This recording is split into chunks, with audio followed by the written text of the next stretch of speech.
For many years now, this week in January that marks the decision of Roe v. Wade has always been the Sanctity of Human Life Week, celebrated and honored by churches across this country.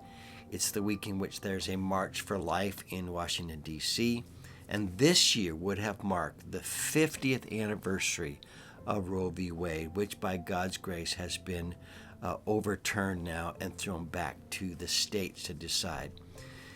So that means that this week we're going to gather with leaders across this country to make sure that we're continuing to think through what this struggle looks like. Now we know that we have to really encourage pastors to find their footing here and be able to find their voice, their courage to begin to train people in a biblical view of human dignity. We call this the 4 questions, and there's really only 4 questions that pastors and leaders need to answer to lead well on abortion. And I'm going to strongly encourage you to take this week, commemorating 50 years of Roe v. Wade, as a time to start working your way through these 4 questions. You can find them at passionlife.org, but briefly they are: what does the Bible say about human life, including life in the womb? Number 2, what does God's Word say about the shedding of innocent blood, including abortion?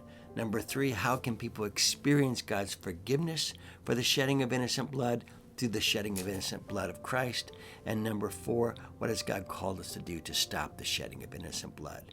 And how can we rescue women and mothers and their babies one at a time?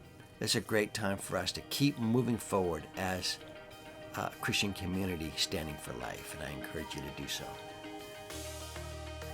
Thank you for tuning into these updates on how the gospel of life is penetrating into the neediest places in the world to rescue the innocent and to train up the church to be that voice. I'd really encourage you to join our movement to stand for life and to turn pro-life into a world missions movement.